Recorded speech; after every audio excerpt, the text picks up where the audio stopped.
മാതൃഭൂമി ഉൾപ്പെടെ ഈ ആഴ്ചത്തെ വീക്കിലികളെല്ലാം മഹാനായ ഡോക്ടർ വല്യത്താനെക്കുറിച്ചുള്ള സ്മരണകളുമായിട്ടാണ് പുറത്തിറങ്ങിയിട്ടുള്ളത്. വല്യത്താൻ്റെ മുഖചിത്രം ആണ് കലാകൗമുദിയുടെയും മറ്റും കവർ ചിത്രം. പക്ഷേ മാതൃഭൂമി വല്യത്താൻ്റെ ചിത്രം കവറിൽ അടിക്കാത്തതിനുള്ള കാരണം ആമുഖത്തിൽ പറയുന്നുണ്ട്, പത്രാധിപർ വിശദീകരിച്ചിട്ടുണ്ട്.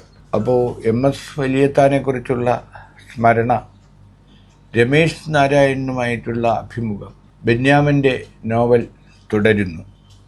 കവർ ചിത്രമായി സന്തോഷ് എച്ചിക്കാനത്തിൻ്റെ ചിത്രവും അദ്ദേഹത്തിൻ്റെ മിസാറു എന്ന കഥയുമാണ്. വാക്ക് ഇന്നിൽ വിശദീകരിക്കുന്നത് ഈ ലക്കത്തിൽ മുഖചിത്രം ഡോക്ടർ MS വല്യത്താൻ ആകേണ്ടതായിരുന്നു. ക്ഷമിക്കുക, ആ വലിയ ഭിക്ഷുക്കരൻ തന്നെ മരണാനന്തരം പൊതുദർശനത്തിന് വെക്കരുതെന്ന് നിഷ്കർഷിച്ചിരുന്നു. കഴിഞ്ഞ വർഷത്തിൽ അദ്ദേഹത്തിൻ്റെ ആത്മകഥയ്ക്കായി ഞങ്ങൾ ആത്മാർത്ഥമായി ശ്രമിച്ചിരുന്നു. അതിന് അദ്ദേഹം എഴുതിയ മറുപടി ഇങ്ങനെ: പഴയ ഭടന്മാർ മരിക്കുകയല്ല, മാഞ്ഞു പോവുകയാണ് ചെയ്യുക. പോരാട്ടങ്ങളുടെ നിയോഗം പൂർത്തിയാക്കിയ തന്നെ ആരുടെയും ശ്രദ്ധയിൽപ്പെടാതെ മാഞ്ഞു പോകാൻ അനുവദിക്കുക. ആലോചിച്ചു നോക്കൂ, ഒരു മഹാനായ എഴുത്തുകാരന് മാത്രം, അത്ര ഒരു പ്രതിഭാശാലിക്ക് മാത്രം പറയാൻ കഴിയുന്ന വാചകങ്ങളാണ് ഡോക്ടർ വല്യത്താൻ നൽകിയ ആ മറുപടി. എന്നാൽ അദ്ദേഹത്തിൻ്റെ വിയോഗം ഞങ്ങൾക്കിപ്പോൾ രേഖപ്പെടുത്താതെ വയ്യ. ഡോക്ടർ MS വല്യത്താൻ്റെ, അദ്ദേഹം തൻ്റെ പേര് ഒട്ടും ലോപിക്കാത്ത വിധം വല്യത്താൻ എന്നാണ് എഴുതിയിരുന്നത്. ഓർമ്മകൾ എഴുതുന്നു K മുത്തുലക്ഷ്മിയും ബിജു CP. ഡോക്ടർ വല്യത്താനെ പോലെ ജ്ഞാനാർജനത്തിനോ സർഗാത്മക പ്രകാശനത്തിനോ വേണ്ടി ജീവിതം തന്നെ സമർപ്പിച്ച വലിയ മനുഷ്യരെ അറിഞ്ഞ് ആദരിക്കുക എന്നത് സംസ്കാരമുള്ള ഒരു ജനതയുടെ ലക്ഷണമാണ്. എന്നാൽ മലയാളികളിൽ ഒരു വലിയ വിഭാഗത്തിന് അതിന് മനസ്സില്ല. എന്നു മാത്രമല്ല, ഏതെങ്കിലും നിലയിൽ ഉന്നതിയിലേക്ക് പോയ ഒരാൾക്ക് എന്തെങ്കിലും ഒരു വീഴ്ച പറ്റിയാൽ അലറി വിളിച്ച് ആ വ്യക്തിയെ അപഹസിക്കുവാൻ മലിനമായ ഒരു ഉത്സാഹവുമുണ്ട്. വിലയിരുത്താനാവില്ല, ഭീഷിക്കാനാണ് അത്തരക്കാർക്ക് ഇഷ്ടം. പണ്ഡിറ്റ് രമേശ് നാരായണൻ്റെ വിശദമായ ഒരു അഭിമുഖം ഈ ലക്കത്തിൽ ഞങ്ങൾ ചേർക്കുന്നത് പക്ഷേ സമകാലികമായ ഒരു വിവാദത്തിൻ്റെ പശ്ചാത്തലത്തിൽ മാത്രമല്ല. പാർശ്വവൽക്കരിക്കപ്പെട്ട ഒരു സമുദായത്തിൽ നിന്ന് സ്വന്തം ശാരീരിക പരിമിതികളെപ്പോലും അതിജീവിച്ച് ഹിന്ദുസ്ഥാനി സംഗീതത്തിൻ്റെ വിൺവെളിച്ചത്തെ മലയാളി മണ്ണിലേക്ക് കൊണ്ടുവന്ന ആ സംഗീത പ്രതിഭയെ നാം അടുത്തറിയേണ്ടതുണ്ട്. പകരം വയ്ക്കാനില്ലാത്ത എഴുത്തുകാരൻ മേതിൽ രാധാകൃഷ്ണന് 80 വയസ്സ് തികയുന്ന ആഴ്ചയാണ് കടന്നുപോയത്. മലയാളത്തിൻ്റെ ഈ സ്വപ്ന നിർമ്മാതാവ് മാധ്യമങ്ങളാൽ ആഘോഷിക്കപ്പെടണമെന്ന് തീരെ ആഗ്രഹിക്കാത്ത ഒരാളാണ്.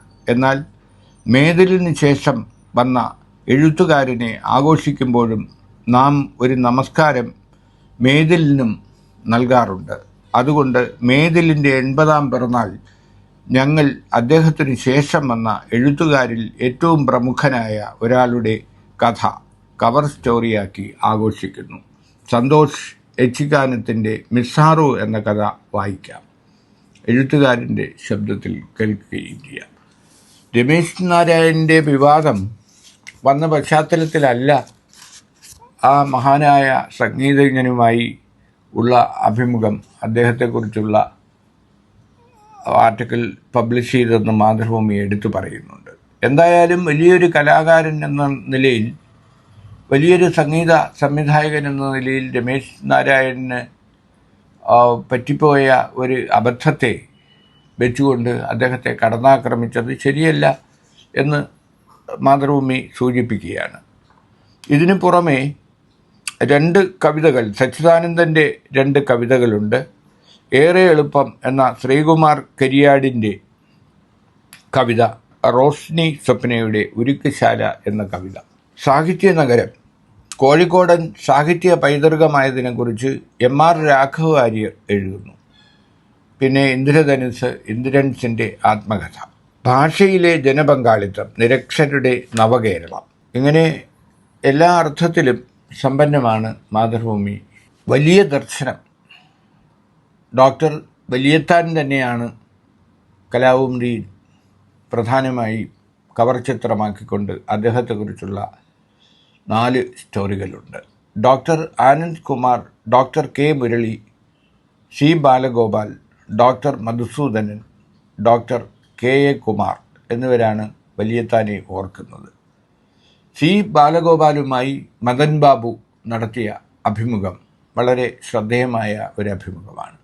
പിന്നെ അമേരിക്കൻ തെരഞ്ഞെടുപ്പുമായി ബന്ധപ്പെട്ട് ട്രംപിനെ ആര് പിടിച്ചു കെട്ടും എന്ന ശുഭ ജോസഫ് ന്യൂയോർക്കിൽ നിന്നുള്ള ലേഖനവും വളരെ സമഗ്രവും ഇൻഫർമേറ്റീവുമാണ്. ഡോക്ടർ വലിയത്താനെ കുറിച്ച് കലാകൗമുദിയുടെ VD ശെൽവരാജ് എഴുതിയ ഒരു പുസ്തകമുണ്ട്.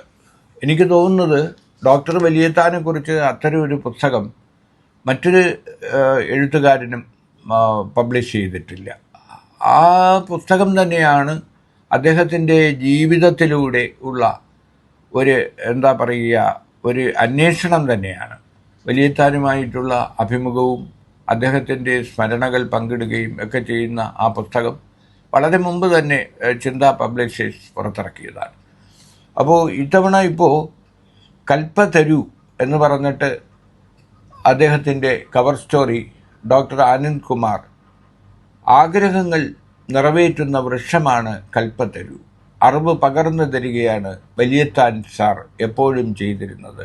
ഈ വലിയ മനുഷ്യനെ മനസ്സിലാക്കാൻ ഒരു ജീവിതം പോരാ എന്ന് മനസ്സിലോർത്തു. കൽപ്പതരു എന്ന ആമുഖ ലേഖനം. വലിയത്താൻ സാറിൻ്റെ മകൾ മന്നയുടെ സന്ദേശം വായിച്ച് ഞാൻ വിയർത്തു. ആ സന്ദേശത്തെ കുറിച്ച് പറഞ്ഞുകൊണ്ടാണ് ആനന്ദ് കുമാറിൻ്റെ ലേഖനം ആരംഭിക്കുന്നത്. അതുപോലെ വളരെ ശ്രദ്ധേയമായ ഒന്നാണ് മദൻ ബാബു IAS ഉപേക്ഷിച്ച് ഡോക്ടർ വലിയത്താൻ്റെ പ്രേരണയാൽ IAS വലിച്ചെറിഞ്ഞു വന്ന ബാലഗോപാലുമായിട്ടുള്ള അഭിമുഖം. അത് വളരെ ശ്രദ്ധേയമായ ഒരു അഭിമുഖമാണ്. അങ്ങനെ തികച്ചും വ്യത്യസ്തനായ ഒരു ജോണിലേക്ക് വെളിച്ചം വീശുന്നതാണ് പ്രിയദാസിൻ്റെ ലേഖനം. മറ്റൊരു ജോൺ അബ്രഹാം എന്നാണ് ഭാഷാ പോഷിണി ആമുഖത്തിൽ പറയുന്നത്. ജീവിച്ചിരുന്നെങ്കിൽ ജോൺ അബ്രഹാമിനിപ്പോൾ 87 വയസ്സാകുമായിരുന്നു. 1937 ആഗസ്റ്റ് 11 അദ്ദേഹത്തിൻ്റെ ജനനം. 87 മെയ് 31 50-ാം വയസ്സിലാണ് സർഗധനായ ആ ചലച്ചിത്ര സംവിധായകൻ വിടവാങ്ങിയത്. ബ്രിട്ടീഷ് ഫിലിം ഇൻസ്റ്റിറ്റ്യൂട്ട് ഏറ്റവും മികച്ച 10 ഇന്ത്യൻ സിനിമകൾ തിരഞ്ഞെടുത്തപ്പോൾ ദക്ഷിണേന്ത്യയിൽ നിന്ന് ആകെ ഉണ്ടായിരുന്നത് ജോൺ അബ്രഹാമിൻ്റെ അമ്മ അറിയാനായിരുന്നു. 2013 ഒരു ആഗോള വോട്ടെടുപ്പിൽ 100 മഹത്തായ ഇന്ത്യൻ ചിത്രങ്ങളുടെ പട്ടികയിൽ ഉണ്ടായിരുന്നു അദ്ദേഹത്തിൻ്റെ അഗ്രഹാരത്തിൽ കഴുതയി. ജോണിനെ ചരിത്രം വരച്ചിട്ടത് അരാജക ജീവിതത്തിൻ്റെ ചായം കൊണ്ടാണെങ്കിലും ലോകമറിയാത്ത മറ്റൊരു ജോൺ ഉണ്ടായിരുന്നു. അടുത്ത സുഹൃത്തുക്കൾ മാത്രമറിഞ്ഞ ഒരു ജോൺ. ആ ജോണിനെ അവതരിപ്പിക്കുകയാണ് പ്രിയദാസ് ജി മംഗലത്ത്. ഈ ലക്കം ഭാഷാപോഷിണിയിൽ യാദൃശ്ചികമെന്ന് പറയട്ടെ, TD രാമകൃഷ്ണൻ്റെ ജീവിതകഥയുടെ ഈ അധ്യായത്തിലും ജോൺ കടന്നു വരുന്നുണ്ട്. അങ്ങനെ ജോൺ അബ്രഹാമിൻ്റെ വ്യത്യസ്തമായ ജീവിതത്തിലൂടെ കടന്നു പോകുന്ന പ്രിയദാസിൻ്റെ ലേഖനം മാത്രം മതി ഭാഷാപോഷിണിയെ ഈ ലക്കം വ്യത്യസ്തമാക്കാൻ. ബാലേന്ദ്രൻ ചുള്ളിക്കാടിൻ്റെ മൊഴിയാഴം എന്ന കവിതയാണ് ആദ്യം കൊടുത്തിട്ടുള്ളത്. ജോൺ അബ്രഹാമിൻ്റെ ലോകമറിയാൻ മറ്റൊരു ജോൺ എന്ന ചിത്രവും ലേഖനവും. ഈ ലേഖനത്തിലൂടെ കടന്നു പോകുമ്പോൾ സെയ്ദ് മിർസ, അടൂർ ഗോപാലകൃഷ്ണൻ, സച്ചിദാനന്ദൻ, വിജയകൃഷ്ണൻ, കടമനിട്ട, നരേന്ദ്രപ്രസാദ്, സക്കറിയ, അരവിന്ദൻ, അയ്യപ്പ പണിക്കർ, KG ജോർജ് തുടങ്ങി അടൂർ ബാസി തുടങ്ങി അക്കാലത്ത് ഉണ്ടായിരുന്ന പ്രതിഭാശാലികളുമായി ജോണിനുള്ള ബന്ധം, അവർ ജോണിനെ കുറിച്ച് പറഞ്ഞ കാര്യങ്ങൾ, ശ്രദ്ധേയമായ നിരീക്ഷണങ്ങൾ എല്ലാം പ്രിയദാസിൻ്റെ ലേഖനത്തിലുണ്ട്. ഒരു സുഹൃത്തെന്ന നിലയിൽ, സഹയാത്രികൻ എന്ന നിലയിൽ ജോണിനെ കുറിച്ച് ആധികാരികമായി പറയാൻ കഴിയുന്ന ഒരാൾ തന്നെയാണ് പ്രിയദാസ് ജി മംഗലത്ത്. ഇതിനു പുറമെ ഭാഷാപോഷിണിയിൽ ഈ ലക്കത്തിൽ MK സാനുവിൻ്റെ ഭിക്ഷകന്യക 75 വർഷങ്ങൾക്ക് ഇപ്പുറം എന്ന ലേഖനമുണ്ട് പ്രൊഫസർ MK സാനുവിൻ്റെ. വൈലോപ്പിള്ളിയും MN വിജയനും വി ബാബുരാജിൻ്റെ ലേഖനം. ഭാവത്തിൻ്റെ അകപ്പൊരുൾ നിർമ്മല പണിക്കർ. കവിത എഴുതുന്നവരോട് KV രാമകൃഷ്ണൻ. പാലക്കാട്ടേക്ക് TD രാമകൃഷ്ണൻ. നാടകം കലൈവി ശരൺ ചന്ദ്രൻ. യുവപ്രഭ ലേഖനം വൈക്കം മുഹമ്മദ് ബഷീർ, മുഹമ്മദ് ലബീബ്. കവിത മൊഴിയാഴം, നേരത്തെ പറഞ്ഞ ബാലേന്ദ്രൻ ചൊല്ലിക്കാടിൻ്റെ കവിതയ്ക്ക് പുറമെ കാശ്മീരം ജെനി ആൻഡ്രൂസ്. മാണിയമ്മ പവിത്രൻ തീക്കുനി. പവിത്രൻ തീക്കുനിയുടെ വളരെ ഹൃദ്യമായ ഒരു കവിതയാണ് മണിയമ്മ. അച്ഛൻ്റെ കാർ ശ്രീകുമാർ കരിയാട്. വാഴുവിൻ നാദം മണമ്പൂർ രാജൻ ബാബു. മണമ്പൂർ രാജൻ ബാബു ഇന്ന് എന്ന ലിറ്റിൽ മാഗസിൻ നടത്തി ഗിന്നസ് ബുക്കിൽ പോലും ഇടം നേടിയ എൻ്റെ നാട്ടുകാരൻ കൂടിയാണ് മണമ്പൂർ രാജൻ ബാബു.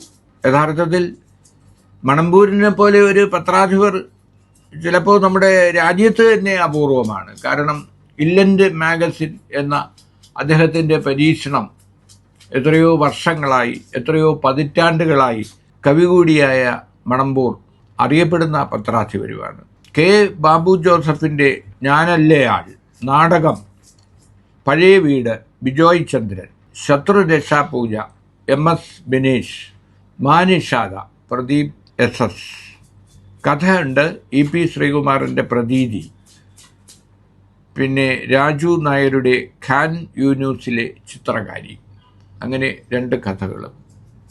മൊത്തത്തിൽ ഭാഷാഭൂഷണി ഈ മാസത്തിൽ വായനക്കാർക്ക് നൽകുന്നത് വലിയ ഒരു വിരുന്ന് തന്നെയാണ്. IAS ജീവിതം മാറ്റിമറിച്ച ആ വലിയ ദർശനം എന്നാണ് മദൻ ബാബു നടത്തിയ അഭിമുഖത്തിൻ്റെ ടൈറ്റിൽ. IAS ഉദ്യോഗസ്ഥരായിരുന്ന C. ബാലഗോപാൽ എന്ന 29-കാരന് IAS ഉപേക്ഷിച്ച് രക്തബാഗുകൾ നിർമ്മിക്കുന്ന വ്യവസായം തുടങ്ങാൻ കാരണമായത് ഡോക്ടർ MS വലിയത്താനുമായുള്ള കൂടിക്കാഴ്ചയാണ്. വൈദ്യശാസ്ത്ര രംഗത്ത് പിന്നീട് കേരളത്തെ മാത്രമല്ല ഇന്ത്യയെ തന്നെ ലോകത്തിൻ്റെ നെറുകയിൽ പ്രതിഷ്ഠിക്കാനിടയാക്കിയ ആ കൂടിക്കാഴ്ചയെക്കുറിച്ചാണ് ബാലഗോപാൽ പറയുന്നത്. ദൈവശാസ്ത്രത്തിൻ്റെ ഭാഷയിൽ എപ്പിഫനി എന്നാൽ ദൈവദർശനം എന്നർത്ഥം. തികഞ്ഞ ദൈവവിശ്വാസിയായ ഡോക്ടർ വലിയത്താനിൽ നിന്ന് വിശ്വാസിയല്ലാത്ത ബാലഗോപാലിലേക്ക് പ്രസരിച്ച ആ ദർശന പൊരുൾ ആതുര ശുശ്രൂഷ രംഗത്ത് ഇന്ന് അനേകർക്ക് അത്താണിയാണ്. C. ബാലഗോപാൽ എന്ന 29-കാരൻ IAS ഉപേക്ഷിച്ച് രക്തബാഗുകൾ നിർമ്മിക്കുന്ന വ്യവസായം തുടങ്ങാൻ കാരണമായത് ഈ വലിയ മനുഷ്യനുമായുള്ള കൂടിക്കാഴ്ചയായിരുന്നു എന്ന് പറഞ്ഞുകൊണ്ട് ഉള്ള ഈ അഭിമുഖം വളരെ ശ്രദ്ധേയമാണ്. അപ്പോൾ വലിയത്താനെക്കുറിച്ചുള്ള മെമ്മറികൾക്ക് പുറമെ കർണാടകയിലെ മണ്ണിൻ്റെ മക്കൾ വാദം പോലെയുള്ള ബില്ലിനെക്കുറിച്ച് അഡ്വക്കേറ്റ് G. സുഗുണൻ്റെ ലേഖനമുണ്ട്. MJ ബാബു എഴുതിയ മൂന്നാറിനെ തുടച്ചു മാറ്റിയ മഹാപ്രളയത്തെക്കുറിച്ചുള്ള ലേഖനം, വളരെ ശ്രദ്ധേയമായ ലേഖനമുണ്ട്. പിന്നെ വൈക്കം സത്യാഗ്രഹത്തിൻ്റെ രാഷ്ട്രീയം ഡോക്ടർ MG ശശിഭൂഷൺ എഴുതുന്നു. കഴിഞ്ഞ ലക്കം നമ്മൾ ചർച്ച ചെയ്ത ബാസുരേന്ദ്രൻ്റെ ലേഖനം ഇത്തവണയും ഉണ്ട്. അദ്ദേഹം 2ാം ലക്കത്തിൽ ആ അഭിമുഖം അവസാനിപ്പിച്ചിട്ടുണ്ട്. പിന്നെ കവിത doctor Rajasekharan P. Vaikom, B. Shihab, Sujatha Warrier, KR Surendran, Jayapalan Kariyat, Edakkulangara Gopan, Athira Chandra തുടങ്ങിയവരുടെ കവിതകളും ഈ ലക്കത്തിലുണ്ട്. ഭാഷാഭൂഷണി ഈ ലക്കം മറ്റ് വാരികകളെ പോലും പിന്നിലാക്കുന്ന മാസികയാണ്. കാരണം ഭാഷാഭൂഷണിയുടെ സാധാരണയുള്ള ലക്കങ്ങൾ സാഹിത്യ വിദ്യാർത്ഥികൾക്കും ഗവേഷകർക്കുമെല്ലാം വളരെ പ്രയോജനം ചെയ്യുന്നതാണെങ്കിലും സാധാരണ വായനക്കാരെയും ബുദ്ധിജീവികളെയും ഒന്നും ആകർഷിക്കുന്ന വിഭവങ്ങൾ പലപ്പോഴും ഭാഷാഭൂഷണിയിൽ ഉണ്ടാവാറില്ല. എന്നാൽ ജോൺ എബ്രഹാമിനെ കുറിച്ചുള്ള പ്രിയദാസ് G. മംഗലത്തിൻ്റെ ആദ്യകാല സംക്രമണത്തിൻ്റെ പത്രാധിപരായിരുന്ന പ്രിയദാസിൻ്റെ ഓർമ്മ എന്തായാലും വളരെ ശ്രദ്ധേയമായ ഒന്നാണ്. കാരണം ജോൺ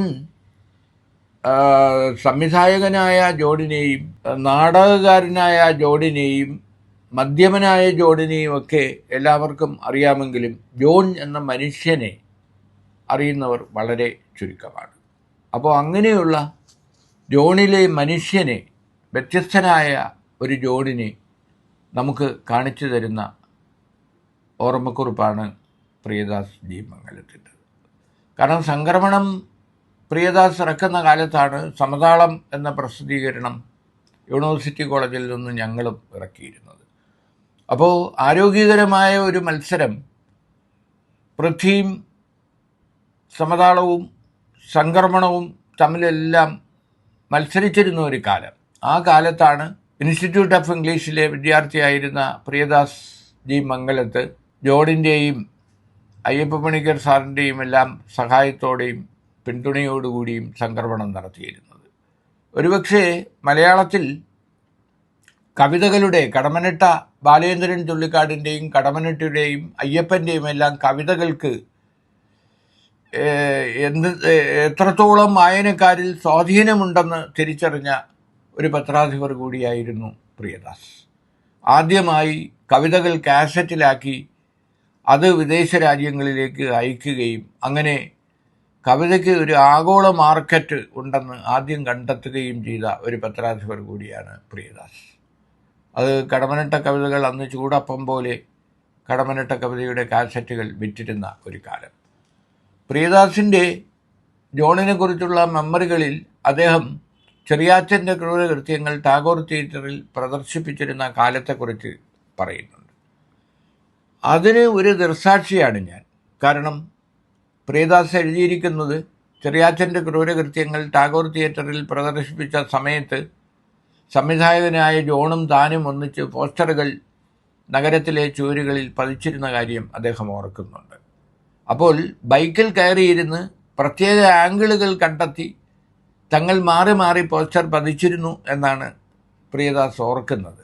പക്ഷെ ഞാൻ കണ്ട ചിത്രം പ്രിയദാസ് സുഖമായി ബൈക്കിൽ കിടക്കുന്നതും ജോൺ പോസ്റ്റർ പതിക്കുന്നതുമായ ഒരു രംഗമാണ്. അപ്പോൾ എന്തായാലും ആ കാര്യം പ്രിയദാസും ഓർക്കുന്നു എന്നത് നല്ല കാര്യമാണ്. പിന്നെ അദ്ദേഹത്തിൻ്റെ ഓർമ്മകളിൽ പ്രിയദാസിൻ്റെ ലോഡ്ജിൽ ജോൺ താമസിച്ചിരുന്ന കാലം, ആ കാലത്ത് ഇൻസ്റ്റിറ്റ്യൂട്ട് ഓഫ് ഇംഗ്ലീഷിൽ സഹപാഠിയായിരുന്ന വിദേശ വിദ്യാർത്ഥിനി ആദ്യം ജോൺ ആരെന്ന് അന്വേഷിക്കുകയും ഇദ്ദേഹം വളരെ പ്രാകൃതനാണല്ലോ എന്നൊക്കെ പറയുകയും അവസാനം അവരുമായി ഒരു വലിയ സൗഹൃദത്തിൽ ജോൺ എത്തിപ്പെടുകയും അത് ഒരു കേവലം സൗഹൃദത്തിനപ്പുറം വളർന്ന കാര്യവും അതാണോ അക്കാലത്ത് ജോൺ മദ്യപാനം നിർത്താൻ കാരണമെന്ന് കൂടി പറയുന്നുണ്ട്. മലയാളം ഈ ലക്കം ലോകം പാരീസിൽ ഒളിമ്പിക്സിനെ കുറിച്ചുള്ള എൻ രവീന്ദ്രദാസിൻ്റെ വിശദമായ ഒരു റിപ്പോർട്ടാണ്. എൻ രവീന്ദ്രദാസ് ദേശാഭിമാനിയുടെ ന്യൂസ് എഡിറ്ററായിരുന്ന രവീന്ദ്രദാസ് നമ്മുടെ സ്പോർട്സ് ലേഖകന്മാരിൽ ഏറ്റവും പ്രഗത്ഭനാണ്. രവി മേനോനും രവീന്ദ്രദാസും തുടങ്ങിയ ഷാജി ജേക്കബും തുടങ്ങിയ സ്പോർട്സ് ലേഖകന്മാർ അവർ യഥാർത്ഥത്തിൽ നമ്മുടെ അന്തർദേശീയ മത്സരങ്ങളെല്ലാം റിപ്പോർട്ട് ചെയ്ത് പാരമ്പര്യമുള്ള ആളുകളാണ്. അപ്പോൾ റിപ്പോർട്ടറായും എഡിറ്ററായും എല്ലാം പ്രവർത്തിച്ചിട്ടുള്ള രവീന്ദ്രദാസിൻ്റെ പാരീസിലെ ഒളിമ്പിക്സിനെ കുറിച്ചുള്ള ലേഖനം വളരെ വിശദവും സമഗ്രവുമാണ്. പിന്നെ ഏലിയാസ് ജോണുമായുള്ള സംഭാഷണം, നേരത്തെ തന്നെ ഏലിയാസ് ജോൺ വിഴിഞ്ഞം പദ്ധതിയെക്കുറിച്ച് എഴുതിയിരുന്നു. അപ്പോൾ അതിൻ്റെ ഒരു തുടർച്ച തന്നെയാണ് വികസന കാഴ്ചപ്പാടുകളെക്കുറിച്ചുള്ള ഏലിയാസ് ജോണിൻ്റെ വിലയിരുത്തലുകളാണ്. മുഖപ്രസംഗം മലയാളത്തിൻ്റെ ഒരു പ്രത്യേകതയാണ് മുഖപ്രസംഗം. കാരണം എസ് ജയചന്ദ്രൻ സാറ് എഡിറ്ററായിരുന്ന കാലത്ത് ആരംഭിച്ചതാണ് മലയാളം. അന്ന് അദ്ദേഹമായിരുന്നു എഡിറ്റോറിയൽ എഴുതിയിരുന്നത്. ആ പാരമ്പര്യം മലയാളം നിലനിർത്തുന്നുണ്ട്. ഇത്തവണ ബാലാനന്ദനെ മറവിയിലേക്ക് തള്ളിയോ എന്ന മുഖപ്രസംഗമാണ്.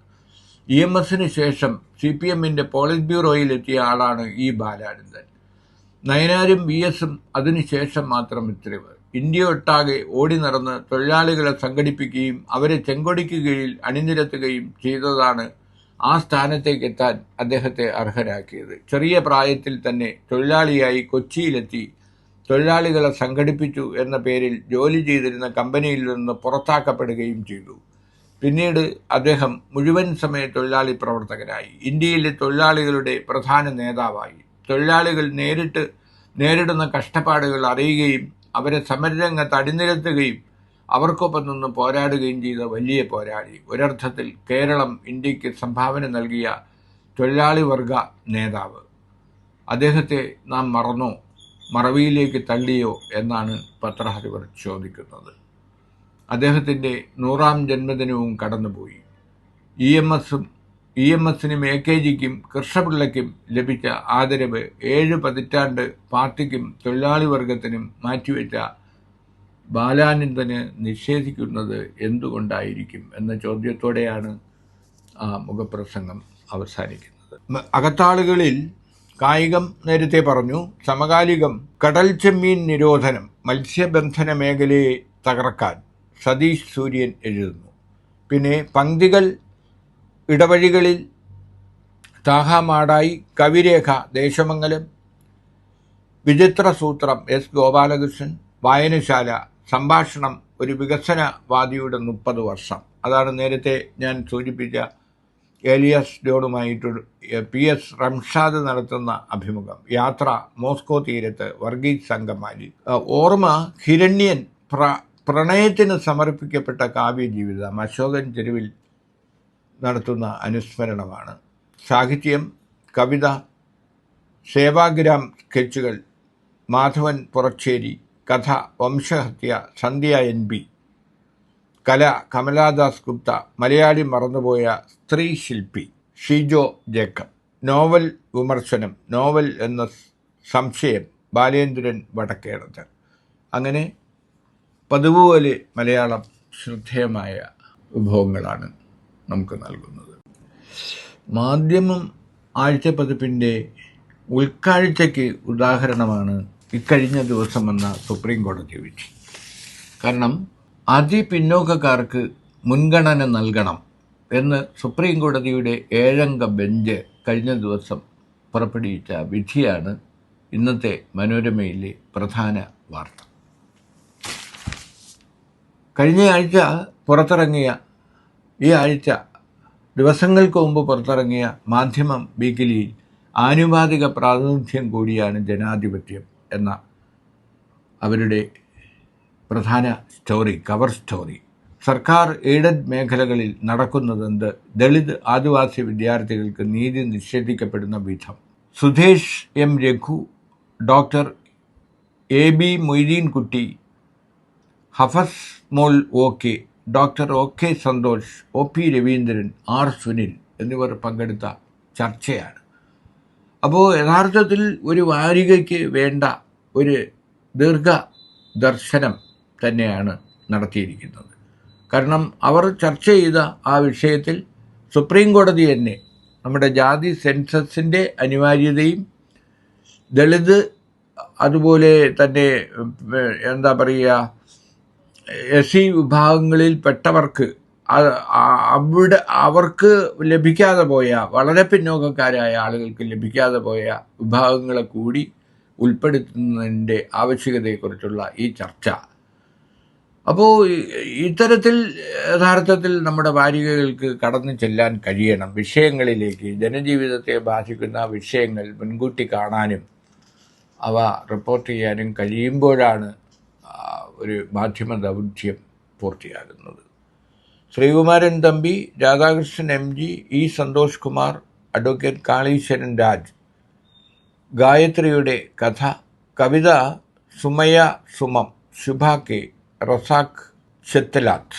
അങ്ങനെ സാമൂഹ്യ നീതി സ്പെഷ്യൽ ഇഷ്യൂ ആയി പബ്ലിഷ് ചെയ്ത മാധ്യമം ആ ഒരു സ്പെഷ്യൽ വാർത്ത കൊണ്ട് തന്നെ ഈ ലക്കം വളരെ പ്രസക്തമാണ്.